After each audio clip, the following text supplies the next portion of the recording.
Hey everybody, it's your Sam and I'm here with another video. Today I want to talk a little bit more about Capture the Queen, which is the new project that I just finished this past month. It has grown on me, needless to say. It was supposed to be a standalone book, but towards the end of it, it quickly became a 10-book series, and I'm hoping it stays in a 10-book series, but we'll see. It might grow even bigger than that. Capture the Queen, as I mentioned in my previous video, is a romantasy. It is a romantic fantasy, which means that it has more romance and spice in it than it does fantasy elements, but it has both. A little bit more about this. Capture the Queen is told from the point of view of Milva. Milva is the main character. She is what in this world you call a clava. Clavas are a lot like queens, but they're more like empresses. Clavas have this drive to capture the world. They want the world at their fingertips. They want to see the world in a certain light. They want to build it to this almost perfect utopia type place. Now they know that that's not going to necessarily be done. There's always going to be some rebellions, there's always going to be some bad apples, there's always going to be this and that. But they want, for the most part, there to be a sustainable world that helps each other out, that has peace, has unity, and sure, every now and then maybe a battle against a couple of rebels that think that they know better. Because they do kind of live for war as well. Now, Clavas have passed down this title from generation to generation. It's been thousands of years. Clavas pass down these titles through bloodlines, and it is a matriarchal society, so these bloodlines flow through the women, not necessarily the men. In fact, for the past 5 or 6 generations, the Clavas haven't married. They've chosen mates that they feel are suitable to give them a child. Their firstborn child is always a female, and it's always a female that becomes Clava. Along with this bloodline is a fire power. This is where the magical system kind of comes in. Milva and the previous Clavas have had this firepower passed down to them from generation to generation, and it is quite unique. A lot of their countrymen and women have firepower, but theirs is a little bit different. It is soaked up from lava and heat and a secret that you will have to read the book in order to find out. So Milva, our main character, is of this prestigious line. She is the Clava. And with that comes the numerous traditions and the things that she has to do in order to make sure that she is worthy to be Clava, that she is worthy to rule her land of Kavkan, and that she is worthy to kind of be empress with her allies that she has in other countries.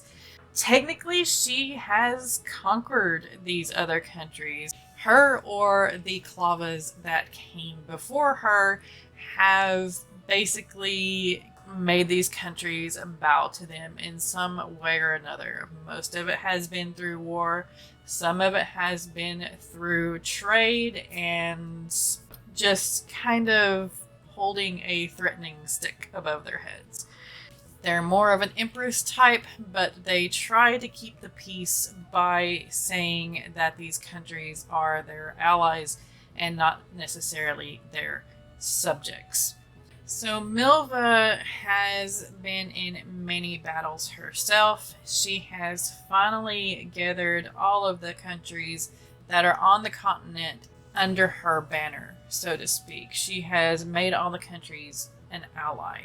She is a fearsome warrior. She wears her armor 24/7. Milva's kind of a beast, and Kavkins mark honor through scars and through battles and through dangerous situations, such as saving another person from, say, falling into a crack in a glacier or something like that. Speaking of which, Kavkan is a land of utmost extremes. One part of it is volcanic activity with active volcanoes, active lava pits, geysers, hot springs, all of that mess. And Kavkins are uniquely bred to be able to survive such an area. The other side of Kavkan is glacier. Kavkins, like I said, are bred for extremes, and they are pushed to be able to take on these extremes. So no matter where they go in the world, they are prepared for it. They are able to withstand these extremes and still do 100% of their work or their duties. Needless to say, Kavkins are a tough group of people. They are a powerful but loving type of people. Kavkins don't believe in social status, needless to say. Now, there is a ruling class which Milva is a part of, and she has her generals and advisors who are part of this kind of upper tier. But below that, pretty much everybody is seen as equal because they know everybody contributes in their own way as best as they can to the society, to their country. Now, if somebody isn't quite contributing as much as they can, or they're thieving or something like that, of course they are seen as less than, and they are quickly taken care of, aka probably put into prison so that they are made to work and provide to society, or they are just downright killed. Kavkan is also a very secretive society, so not many of the outside world know of the magic systems of fire and ice of Kavkans. Klava magic is very secretive. Not even all of Kavkan knows the extent of the magic that the Klavas have. A little bit more on the magic system, now that I've kind of given you a little bit of a background of the country and of the people. Most Kavkans have fire magic. There are a good portion that have water magic, so more ice type water magic.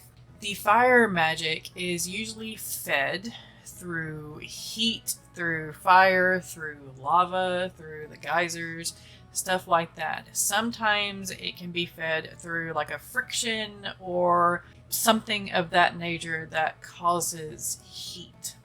Milva, our main character, is no different, but she has a little bit extra.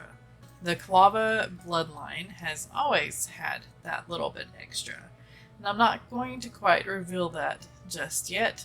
Klavas are known to feed off of lava itself. They can walk through lava and magma, and their castle, their home, shows that because their home is mostly built upon an active or inside an active volcano. And that's where the light source comes from, is actual lava pits and magma. They're always constantly surrounded by this heat. With the fire magic, it can be anything between throwing a fireball to creating a lake of fire around a certain person, or possibly just lighting a room up because all of the sconces are lit with a flick of a hand or a snap of their fingers or something like that. But another thing that fire magic can do, that Kavkans can do in particular, is heat anything that they touch. So say they touch an enemy, and next thing you know, their flesh is boiling off of them, kind of thing. That is the power of a Kavkan. That is the power of a Klava as well. Another thing is Kavkans are known for their metal working because they can constantly create this heat. They constantly are living in this heat, and it is wondrously helpful for metal working. They are known for creating light but durable armor that no other country has been able to replicate. That also gives them a leg up in conquering the world. Another thing with the magic system, since they are mostly fire magic, whenever they go into, say, an island world where they're surrounded by water and stuff, they can still find ways to feed their magic. There's sunlight that creates heat. There's the reflection off of the water and the thermal heats that come off of water and air currents and water currents and all that good stuff. There are always ways for them to feed their magics, even if it's just lighting a fire and feeding off of the campfire in front of them. They always find a way. There isn't really a limit on how much they feed off of. It's kind of like a battery. You can have your battery on charge forever, but it will only hold a certain amount of charge. You take it off of that charge and it starts kind of leaking the energy, even if it's not in use. The energy might always be there, but if they don't regularly feed and pull it into themselves, then they become weaker. They become hungry for it. If they don't use it, it doesn't necessarily do any damage to their body. It's just kind of dormant, or it just kind of leaches out back into the world in a safe manner. It's kind of like letting the fire die out in your campfire. It just slowly dies and slowly goes away, and you have those coals there in the center that keep warm and hot. That's the way Kavkans are with their fire magic. I hope that makes sense, and I hope that this generates a little bit more interest for Capture the Queen and the world that I am creating. As usual, thank you for watching. If you haven't subscribed, please hit that subscribe button. You can also ring that bell so that you can be notified whenever I upload videos. I upload videos usually every Sunday and Thursday. I also do live streams where we can be productive together, writing, editing, reading, whatever you have to do, every Thursday morning at 9 a.m. Eastern. I also have a little short thing that I do on Wednesdays.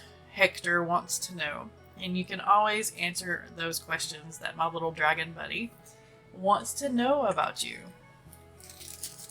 See, this is him right here, Mr. Grumpy Face. If you like this video and you want to see more like it, hit that like button and let me know.